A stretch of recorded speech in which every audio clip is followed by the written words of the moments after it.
So, I've been working on my narcissism for about a year and a half. And this week marks a year mark of a pretty shitty time. We were right here in Lake Powell, and it was the very first time that I understood how much shame I carried with myself every single day.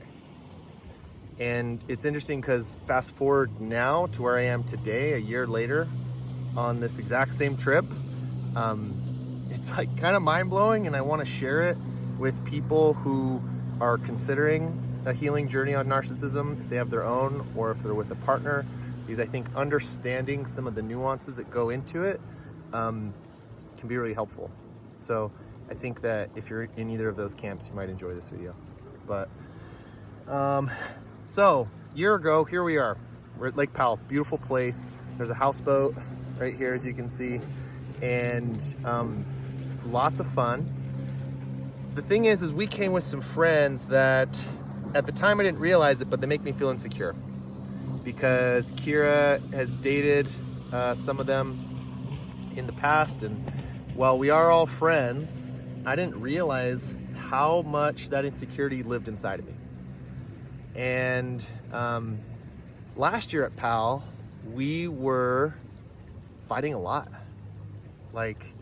and it was just fight over fight, but this one fight honestly blew up really, really big. I was so embarrassed of myself. I ended up making a scene, and I had to even apologize to our friends. Our friends happened to have not seen it, so I felt really lucky. But yeah, to keep it short, I'll just say it was really bad, and I was really embarrassed. And Kira was at this point of, I don't know if I want to be with this guy. We had this fight that lasted all the way until the sun rose the next morning. It was one of those. It was really, really, really bad. And she was like, your shame is what did this. That's why you kind of freaked out. She's called me on it. And luckily, I had already downloaded the book, Power of Vulnerability by Brene Brown. And I had it on my phone because there's no service out here.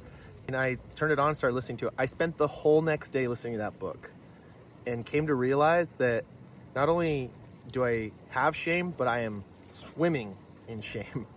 That there are certain things about myself that I think are wrong or unlovable, and I don't touch them. I started to first realize what shame felt like in my body. And in the book, she says that you need to, if you bring a shame into the light, it's like the movie Gremlins, where the gremlins shrink up and they shrivel up and die. And to bring them into the light, to like talk about them. So the night after our big blow up, it's I think the last night on the boat, and so we're like, let's have a dance party, and we start drinking, music's going, it's a good time, and I noticed that Kira's like a little bit standoffish from me, and my mind starts to race, like, oh, she doesn't love me, she actually likes these people more than she likes me, she's just wanting to get out. And like my mind starts racing, and I notice, I'm like, oh, I'm feeling ashamed. I'm feeling insecure. At first I said, no, I got this. Because I was like, I need to, because when I feel shame and then I feel insecure, anger always follows up behind, because that's just kind of how us narcissists work. And it starts coming on, and I'm like, oh, I'm starting to feel insecure. Oh, okay, here's the shame. Oh.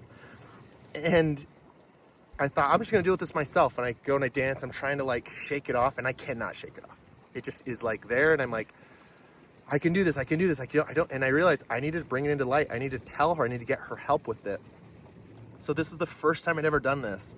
I walked up to her, and it was so fucking scary. But I like pulled her in closely, and I whispered in her ear. I said, I feel so insecure right now that maybe you don't love me, or that I'm too much. Can you help me with that? That was the first time I'd ever done that. I'd always been like, said it was someone else's fault, or tried to blame, or everything other than like, I'm weak and fragile inside and I need help. So I went to her, and she just responded amazingly. Like, just the fact that I said it out loud, like, lowered the sensation in my body. And then she like held me. She's like, no, babe, like I'm a little bit freaked out because of that fight that we had the other day. And so I am a little standoffish, but I do love you. And it's not that I don't want to be with you. My body is just feeling this, there's nothing wrong with you. What can I do to help? And she kind of like hugged me and held me, and we worked through it, and it was beautiful. And that was like the first step. Now, it's not that I never had an insecure, angry outburst moment again. In fact, here I am a year later, and I still felt a lot of insecurity on this trip because we're still with these same friends that make me feel insecure, to be honest. That make me wonder if maybe she likes them more than me, or that I'm not enough, or comparatively there's something wrong with me. And so now I want to highlight how this trip has been different after a year of trying really hard to work on my insecurity, work on my shame, but like really, really hard. Like I don't have a job. I do this day in and day out is working on my narcissism for the most point. And so, if something in our life sparks something in my narcissism, I pause my day and I go and figure it out. I figure out what it was that did that, and I work on it. So I guess I don't know that everyone after a year of really doing this sort of work could be at this point, but I just want to highlight the amount of effort that's gone into this. But so here we are on this trip, and I noticed myself feeling insecure a bunch. We're on the boat, and I have to sit on the other side to make the wake heavy on one side, and that means I can't sit by Kira, and she's sitting by these other friends, and I'm noticing this insecurity inside. And this time though, because I've been working with it so long, I just was able to go inside, close my eyes, and be like, hey there, buddy. Like I actually talk to the young part of me who feels insecure, and I say, I've got you. Like me and this unlovable little baby piece of me that's in there, we've worked enough together that now I was like, hey, I got you. I'm going to take care of you. Like me, this adult version. And this is like what it means to me to be reparenting my nervous system, because I'm providing that security to myself. And it was beautiful, like several times. And that's not to say I didn't, like, there's a few like little bumps that I just moved right through. Like that one, like, I'm good. Okay. Didn't even really need to go to Kira. But then I think I tried to do too much at one point. I tried to take it all on myself too much, where I was feeling really insecure that we hadn't had sex. I thought that because maybe she had said some certain things, it just made me think like, oh, she, doesn't want me. And it triggered actually into this deep unlovability piece. And this happened a handful of times, right? I fall into this like really intense feeling of unlovability. Like I don't want to get up. I don't want to get out of bed. Like, it kind of sucks. And I'm gonna put this on here so it doesn't fall over. So I'll spare you the story, but the gist of it is a conversation and certain ways I interpreted things put me into this actually really dark place of feeling really vulnerable, really insecure. And I just had to sit with this really intense feeling. I stayed in bed for like 4 hours. This is like kind of about as bad as it gets for me. And I didn't hurt anyone else. And that's kind of the goal. I didn't try to take it out on anyone. The whole time was like, this is not your fault. She came over and gave me kisses and was like, hey, good luck working with it, because she couldn't take it away from me. I had to go inside and like help myself. So it's not that there was no insecurity. There was still a lot, but I just knew how to work with it.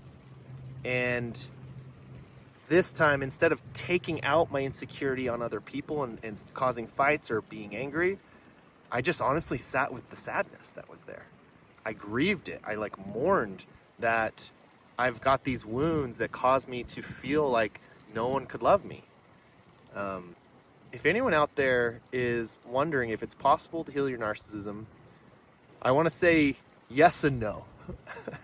Because yes, in the fact that like I didn't hurt her. I didn't hurt anyone. I was never mad.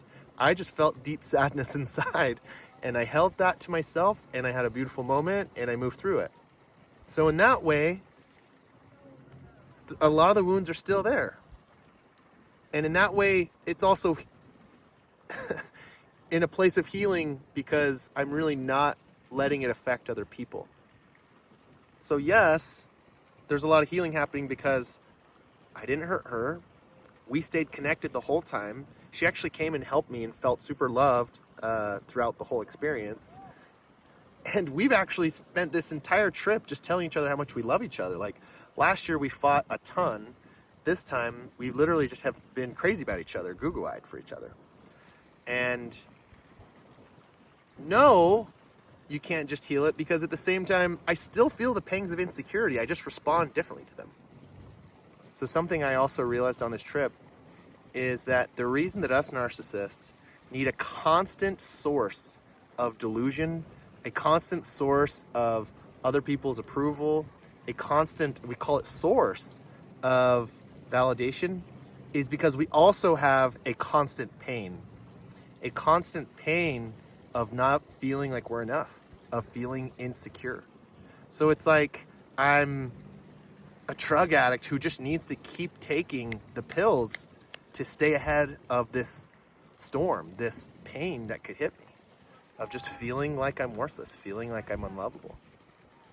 There was this moment where I took off my shirt and I thought to myself, oh, she probably thinks I'm cute. And then I paused and was like, why did I think that? And narcissists, we do this all the time. Oh, they're probably looking at me. They're probably envious of me. I'm so good at this. I'm da da da da. And that is what narcissism is. It's a compulsion that of thinking that you're special. But we do it to avoid the thinking that we are unlovable. So it's interesting to watch the insecurity always there on this trip, but instead of trying to medicate with validation or seeking some approval or imagining a delusion where I think other people are thinking how cool I am, I had to sit with the pain. I honestly just had to like hold it and grieve with it and do the really difficult work of being there for myself and showing up, because that is the work of reparenting. So that's what I learned. I hope that if there's anyone out there who's wondering if it is possible to heal narcissism, it is. It takes a lot of work. It takes a lot of willingness to lean into pain, but it is so, so worth it. So from out here wrapping up one of the best trips Kira and I have ever had together, I hope that give hope to somebody out there. So, see ya.